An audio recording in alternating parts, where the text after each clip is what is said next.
Assalamualaikum warahmatullahi wabarakatuh. Alhamdulillahirabbil alamin. Wassalatu wassalamu ala asrofil anbiya wal mursalin wa ala alihi wa sahbihi ajmain. Rabbi shrah li sadri wa yassir li amri wahlul 'uqdatam min lisani yafqahu qawli. Bapak-bapak, saudara-saudara jamaah salat subuh surah Al-Mustafa rahimakumullah. Puji dan syukur marilah senantiasa kita panjatkan kehadirat Allah Subhanahu wa taala. Alhamdulillah pada kesempatan subuh hari ini kita bisa hadir kembali untuk melaksanakan salat subuh berjamaah. Salat yang rakaatnya paling pendek sekali, hanya 2 rakaat, tapi pahalanya paling besar di sisi Allah Subhanahu wa taala, sama dengan orang salat sunat semalam suntuk. Pagi tadi kita bangun malam salat tahajud, kemudian kita berzikir, kita berdoa, kita membaca Al-Quran, dan langsung kita berangkat ke surau ini, salat sunat tahiyatul masjid, kemudian salat qabliyah subuh, azan kita ikutin, dan langsung kita salat berjamaah. Masya Allah, sudah banyak sekali pahala yang kita dapat. Dan apalagi setelah subuh ini kita juga mengikuti kajian beberapa menit sebagaimana biasa setiap subuh. Alhamdulillah, mudah-mudahan Allah akan memberikan keberkahan dalam kehidupan kita. Selawat dan salam tak lupa kita aturkan atas junjungan Nabi besar kita Muhammad sallallahu alaihi wasallam. Baiklah, pada kesempatan subuh hari ini kami akan sampaikan surah Al-Furqan, surat yang ke-25 dari ayat 63. A'udzubillahi minasyaitonirrajim. Bismillahirrahmanirrahim. Wa ibadur rahmanil ladzina yamshuna 'alal ardi haunan wa idza khatabahumul jahiluna qalu salama wal ladzina yabituna li rabbihim sujjadan wa qiyama. Di dalam ayat ini, surah Al-Furqan ini ayat 63, Allah menjelaskan yaitu tentang hamba-hamba Allah, hamba-hamba Tuhan yang disayangi oleh Allah. Siapakah hamba-hamba Allah yang dikasihin oleh Allah? Hamba-hamba Tuhan yang disebut hamba Allah. Wa ibadur rahmanil ladzina, adapun hamba-hamba Tuhan yang pengasih itu, yang maha pengasih, alladzina orang-orang,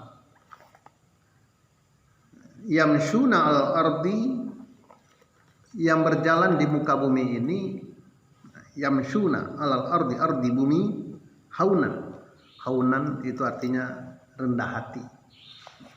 Yang berjalan di muka bumi ini dengan rendah hati, itulah seorang hamba Allah. Itu orang yang berjalan di muka bumi ini, artinya hidup di bumi ini, dia rendah hatinya, tidak membanggakan dirinya.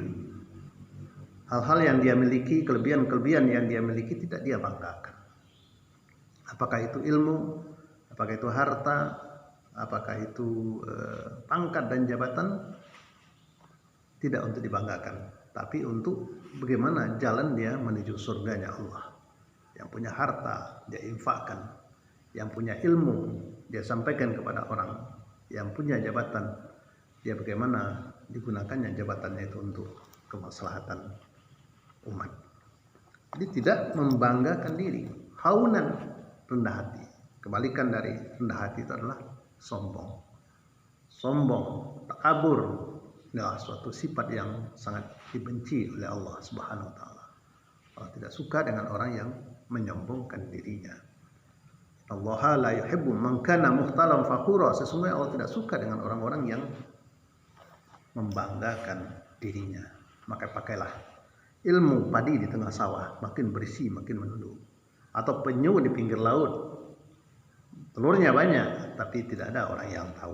Jangan dipakai ilmu ayam di dalam kandang. Bagaimana ayam di dalam kandang, telurnya hanya 1 atau 2, tapi ributnya sekampung. Allah sangat benci sekali, sangat. Ada 3 yang sangat dibenci oleh Allah. Bukannya sekedar benci, tapi sangat. Yang pertama orang bakhil, orang pelit. Allah sangat benci kepada orang kaya yang bakhil.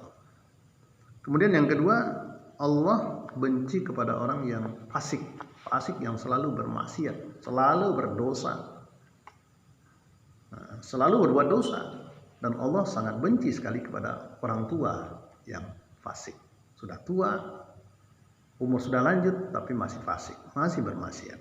Dan Allah sangat benci kepada orang itu sombong. Dan sangat benci kepada orang bodoh yang sombong.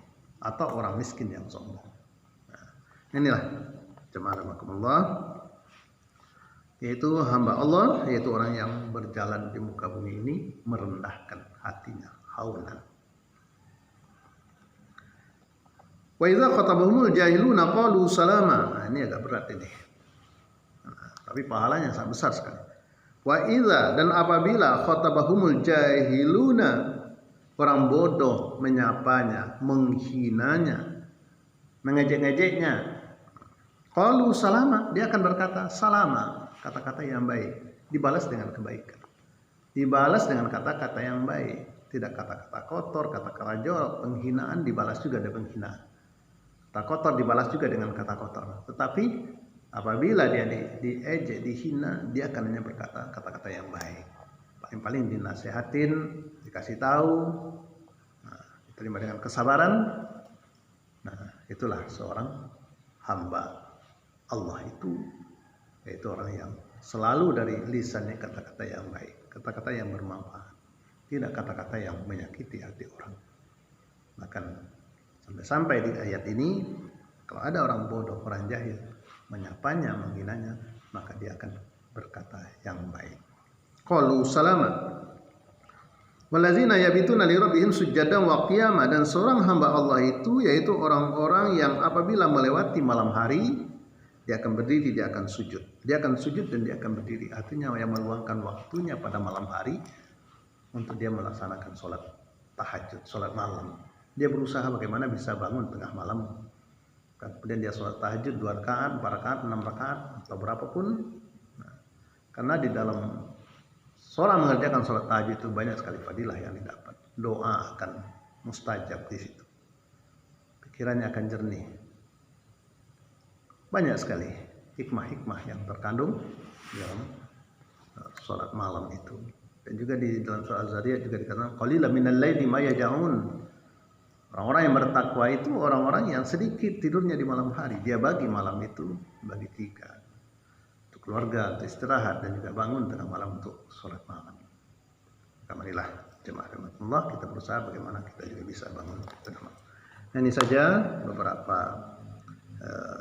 yaitu seorang hamba Allah yang disayangi oleh Allah di dalam surah Al-Furqan ini, yaitu orang yang berjalan di muka bumi ini merendahkan hatinya, bukan tinggi hati. Kemudian selalu bertutur kata yang baik. Bahkan di sini dikatakan walaupun orang bodoh menghina, menyacinya, dia tetap akan berkata yang baik, akan dibalas dengan kebaikan. Kemudian orang yang berusaha bangun tengah malam untuk sholat malam. Demikian saja, mudah-mudahan kajian kita pada subuh hari ini bermanfaat, menambah kekuatan iman kita sehingga menambah taat kita kepada Allah SWT.